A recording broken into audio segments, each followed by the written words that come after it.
নমস্কার, আপনারা দেখছেন টক টু বাংলা। আমি অভিষেক রয়েছে আপনাদের সঙ্গে এই মুহূর্তে যে গুরুত্বপূর্ণ খবর নিয়ে।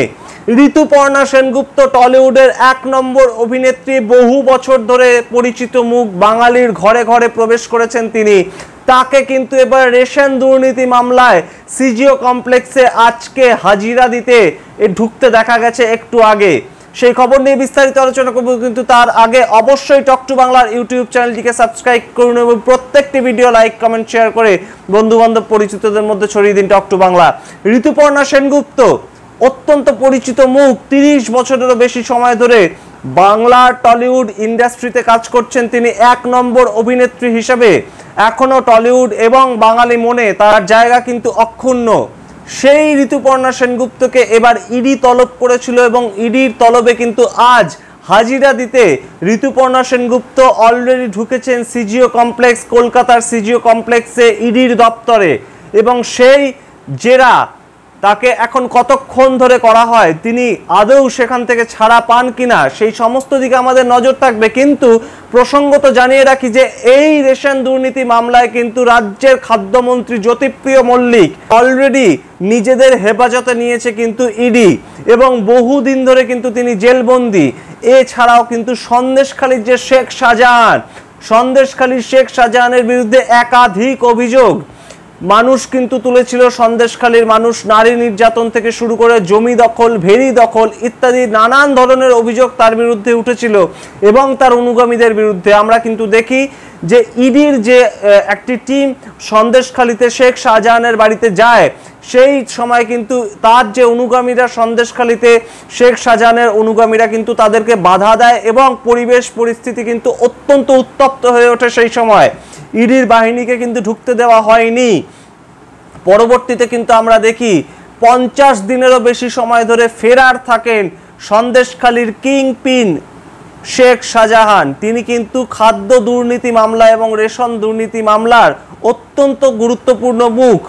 তারপর রাজ্য পুলিশ তাকে গ্রেপ্তার করে এবং নিজেদের হেফাজতে কিন্তু ইডি তাদেরকে নেয়। সেই শেখ শাহজাহানের পরবর্তীতে, সেই জ্যোতিপ্রিয় মল্লিকের পরবর্তীতে কিন্তু নাম জড়ালো টলিউডের বিখ্যাত এবং এক নম্বর অভিনেত্রী ঋতুপর্ণা সেনগুপ্তর। ঋতুপর্ণা সেনগুপ্তকে কিন্তু আগেই ইডির তরফে সমন পাঠানো হয়েছিল এবং তিনি কিন্তু এখনো পর্যন্ত হাজিরা দেননি। কিন্তু আজ 19শে জুন 2024 সিজিও কমপ্লেক্সে ঋতুপর্ণা সেনগুপ্ত ইডির দপ্তরে হাজিরা দিয়েছেন এবং তিনি প্রবেশ করেছেন ভেতরে। এখন তাকে জিজ্ঞাসাবাদ চলছে ইডির আধিকারিকদের পক্ষ থেকে। এই মুহূর্তে যা খবর আমাদের কাছে উঠে আসছে সূত্র মারফত, এই যে আজকে তাকে জেরা করা হচ্ছে, টলিউডের বিখ্যাত অভিনেত্রী ঋতুপর্ণা সেনগুপ্ত জেরার মুখে, ইডি আধিকারিকদের জেরার মুখে। সেই জেরা কিন্তু বেশ কিছুটা সময় ধরে হতে পারে এবং তার বিরুদ্ধে যে মূল অভিযোগ, তার যে প্রোডাকশন হাউস আছে, ঋতুপর্ণা সেনগুপ্তর যে প্রোডাকশন হাউস, সেই প্রোডাকশন হাউসে সরাসরি টাকা ঢুকেছে রেশন দুর্নীতি কাণ্ডের। সুতরাং এই যে অভিযোগ একাধিকবার বিরোধীদের পক্ষ থেকে করা হয়েছে, সেই দুর্নীতি মামলা, সেই অভিযোগের ভিত্তিতে কিন্তু ইডির দপ্তরে আজকে গেছেন ঋতুপর্ণা সেনগুপ্ত। তিনি ঠিক বেরিয়ে এসে কি দাবি করেন, তিনি সাংবাদিকদের মুখোমুখি কি আদৌ হন, তিনি পরবর্তীতে তার স্ট্যান্ড পয়েন্ট কি থাকে আমরা এখনো জানি না। আদৌ কি তিনি ছাড়া পাবেন আজকে ইডির দপ্তর থেকে, তাও কিন্তু প্রশ্নচিহ্নের মুখোমুখি। কিন্তু আমরা কিন্তু ইতিমধ্যে যা জানতে পাচ্ছি সূত্র মারফত, জ্যোতিপ্রিয় মল্লিক, শেখ শাহজাহান এদের যে মামলায় নাম জড়িয়েছে খাদ্য দুর্নীতি মামলা, সেই একই মামলায় কিন্তু এবার ইডি আধিকারিকদের মুখোমুখি হলেন ঋতুপর্ণা সেনগুপ্ত।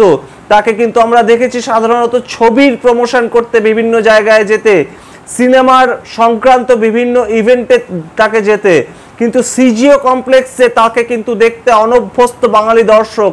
কিন্তু সেই ছবি কিন্তু আজকে আমাদের দেখতে হলো, ঋতুপর্ণা সেনগুপ্ত গেলেন সিজিও কমপ্লেক্সে ইডির আধিকারিকদের সঙ্গে, ইডির অফিসারদের সঙ্গে কথা বলতে এবং জেরার মুখোমুখি কিন্তু তাকে পড়তে হবে আজ। সেই জেরা থেকে বেরিয়ে আসেন কখন, বেরিয়ে এসে আদৌ প্রশ্নচিহ্নের কি উত্তর দেন, তার বিরুদ্ধে ওঠা যে অভিযোগ তা কি আদৌ নস্যাৎ করে দেন, নাকি সেই অভিযোগ কোথাও গিয়ে সত্য বলে তিনি মেনে নেন, তার কি বিবৃতি, তার কি বক্তব্য, আমরা নজর রাখবো সেই দিকে।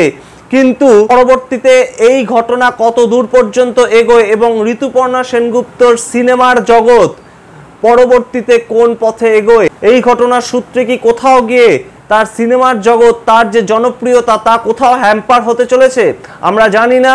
বাঙালি দর্শক পরবর্তীতে ঋতুপর্ণাকে কি হিসাবে গ্রহণ করবে, সুতরাং আমরা নজর রাখবো সেই সমস্ত দিকে। প্রত্যেকটি আপডেট নিয়ে আপনাদের সামনে উপস্থিত হব।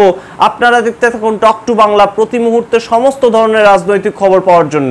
ধন্যবাদ।